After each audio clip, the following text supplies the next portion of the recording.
ये महिलाएं वाकई ममता बनर्जी के विरोध में या पक्ष में वोट देती दिखाई दे रही है क्या? और कितने फीसद समर्थन दिख रहा है ममता बनर्जी के साथ? वो वी हैव दीदी आवर साइड, ये वाला जो नैरेटिव है, ये सिर्फ कोलकाता में है, उत्तर कोलकाता, दक्षिण कोलकाता, ये जो सेंट्रल एरिया है, या फिर ये दूर दराज में भी दिखाई दे रहा है?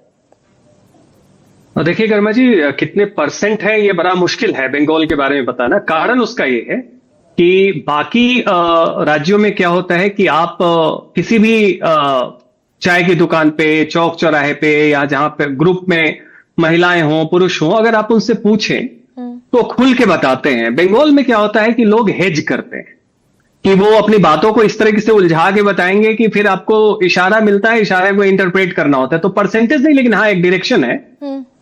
2021 के बाद जो सबसे फ्लैगशिप स्कीम है जिसपे अभी चर्चा हो रही है, लक्की भंडार, जो लक्ष्मी भंडार है, वो अगस्त 2021 के बाद वो मिलना चालू हुआ, जिसका नतीजा दिखा भी कि 2021 में आप देखें कि माना जाता है 13% की लीड थी, वो बढ़ के 2024 में लगभग 20% की लीड दिखाई देती है बीजेपी और टीएमसी के बीच, जहां तक महिलाओं का वोट है।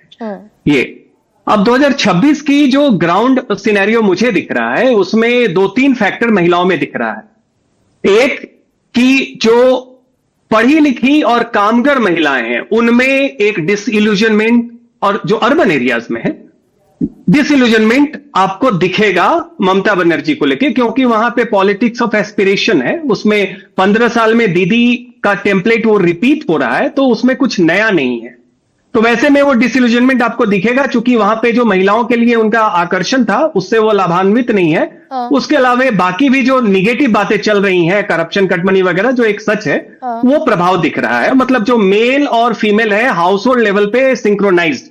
लेकिन जैसे ही आप ग्रामीण एरिया में जाती है, वहां पे हमें एक डिवीजन दिखा। सबसे इंटरेस्टिंग डिवीजन ये है कि बाकी राज्यों में भी हमें दिख रहा था, वो ये दिख रहा था कि किसान अपनी बात कर रहे थे, पर लाडकी बहन महाराष्ट्र में आ गई, बिहार में बात चल रही थी एंटी इनकम्बेंसी की, फिर वो 10,000 वाली बात आ गई। तो वहां पे हाउस होल्ड लेवल पे क्या हो रहा था कि महिलाएं एंकर बन गई, कि उन्होंने पूरे परिवार का वोट खींच लिया अपनी तरफ, कि परिवार में बंगाल में हम क्या देख रहे हैं कि अगर आप पुरुषों में देखें, और ये अक्रॉस बंगाल की बात मैं बता रहा हूं जो हमने देखा, चाहे उत्तर बंगाल हो, आप तो चाहे वो बंगाल में कितने दिन सज्जन आप बंगाल में थे? लगभग 3 महीने हमने किया, और पूरे बंगाल का हमने एरिया वाइज किया। तो आप देखिए क्रॉस जंगल महल चले जाएं, या आप वो जो कोलकाता के बाद बैरकपुर से आप कृष्णा नगर तक मथुआ बेल्ट में चले जाएं, दक्षिण 24 परगना में चले जाएं, 2-3 चीजें क्लियर है। पहली बात तो यह कि मुस्लिम वोट जो है, जिसे 30% माना जाता है, 2011 में 27 था, अभी लोग मानते हैं कि 30 के करीब है, वो फुल्ली इंटैक्ट है। तो ये सिमिलैरिटी है 2021 से। उस समय तो थोड़ा बहुत आईएसएफ वगैरह को मिल भी गया था, इस बार हम देख रहे हैं कि और ज्यादा वो कंसोलिडेट कर गया है। यानी तो कि ऐसी स्थिति में 27% मुस्लिम, 27.02% मुस्लिम, ये एब्सोल्युटली इंटैक्ट है ममता बनर्जी के साथ। चूंकि वो क्रेडिबल उनके पास, जैसे सीमांचल बिहार में अख्तर उल ईमान के कारण एक नेता है ओवैसी जी के पास, तो वो थोड़ा वोट खींच लेते हैं मुस्लिम बहुल एरिया में, वैसा कुछ हमें बंगाल में नहीं दिख रहा है। क्रेडिबल अल्टरनेटिव नहीं है उनके पास। बीजेपी के कारण वो कंसोलिडेशन, ऐसा नहीं है कि वो बहुत खुश है, लेकिन फिर भी वो इलेक्टोरल यूनिटी है, पॉलिटिकल क्रिटिसिज्म मिल भी जाए। अब रहेगी बात, तो बीजेपी के पास 2 सिनेरियो है, या तो मुस्लिम डिवाइडेड हो या हिंदू यूनाइटेड हो। मुस्लिम डिवाइडेड नहीं है। हिंदू यूनाइटेड का मतलब केवल हो गए क्या सज्जन? आ रहे हैं, वहीं पे आ रहे हैं। अब यहां पे क्या है कि जब हम ग्रामीण क्षेत्र में जाते हैं, तो हमने देखा अक्रॉस बंगाल पुरुषों में एंटी इनकम्बेंसी वाली मानसिकता का दबदबा है। अब वो परसेंट में मैं इसलिए नहीं कर सकता हूं कि हमने क्वांटिटेटिव सर्वे नहीं किया। महिलाओं में हर घर में हमने देखा कि फैमिली डिवाइडेड दिखी हमें बहुत अच्छी खासी संख्या में, कि पुरुष कह रहे हैं कि हमारा तो मन है कि बीजेपी आ जाए, परिवर्तन होना चाहिए। महिलाओं की बात करें तो वो कह रहे हैं कि कह नहीं सकते हैं कि महिलाएं क्या करेंगी। जब हमने बात की तो उन्होंने कहा कि नहीं, अभी कहीं पे लक्की भंडार का एक इंपैक्ट है, कहीं कहीं वो एग्री भी कर रही है कि भाई हमें तो मिल रहा है, लेकिन बच्चे को जॉब नहीं मिल रही है। तो महिलाओं का भी एक चंक कम तो हो रहा है टीएमसी। लेकिन हमने कहा कि बीजेपी को जीतने के लिए 10 में से 6.5 हिंदू चाहिए, और ममता बनर्जी को जीतने के लिए 10 में से 3 से 3.5 हिंदू चाहिए।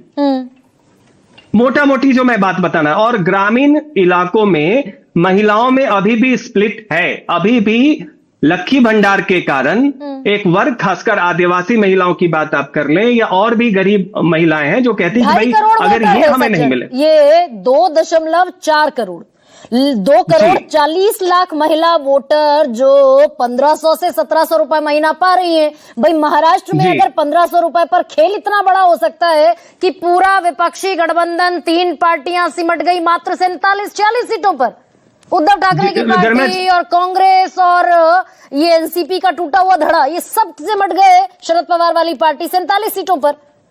नहीं धर्मेंद्र जी, आपकी 288 बात सही है, आपकी बात सही है। ये स्कीम जो है पिछले 5 सालों में इसका इम्पैक्ट है, बस एक फर्क है। बाकी जगह चाहे असम में अरुणोदय स्कीम 40 लाख महिलाओं का जो राजीव रंजन जी कह रहे थे 9-9 हजार गए, या बिहार का 10,000, या वो लाडकी बहन यहाँ पे मध्य प्रदेश और महाराष्ट्र में, यहाँ पे क्या ये सब नया था। चुनाव के 2-3 महीने पहले उन्होंने एक मुश्त दे दिया। जो लक्की भंडार है ये पहले से चला रहा है 5 साल से, उसमें आंशिक वृद्धि की गई। लेकिन इसमें वो जो ममता बनर्जी टॉप अप करती हुई दिखाई दी 1200 से 17 और 1000 से 1500। जी जी जी हाँ, वो एक है, लेकिन हमने कहा कि ये उसी डायरेक्शन में बढ़ाया गया एक आंशिक चीज है। इसमें वो एक फ्रेशनेस जो होती है ना, कहने का मतलब है कि ममता 30% से स्टार्ट कर रही हैं। सवाल यह है कि जो उन्हें 10 हिंदू में से 3 हिंदू का वोट चाहिए, हम मैं मोटी मोटी बात कर रहा हूं, वो 3 हिंदू के धार्मिक आधार पे नहीं, वो एंटी इनकम्बेंसी, इकोनॉमिक, कल्चरल, सारे वो क्या महिलाएं और कुछ पुरुष स्कीम के कारण, जो स्कीम आउटरीच है या उनके महिला होने का बोध है, उससे वो खींच पाएंगे। तो बीजेपी के लिए चुनौती बड़ी है, लेकिन ममता के लिए भी बड़ी है, क्योंकि हमने 21 की तुलना में इस बार अच्छा, ममता के लिए पोलराइजेशन बड़ा देखा है। एक सेकेंड गौतम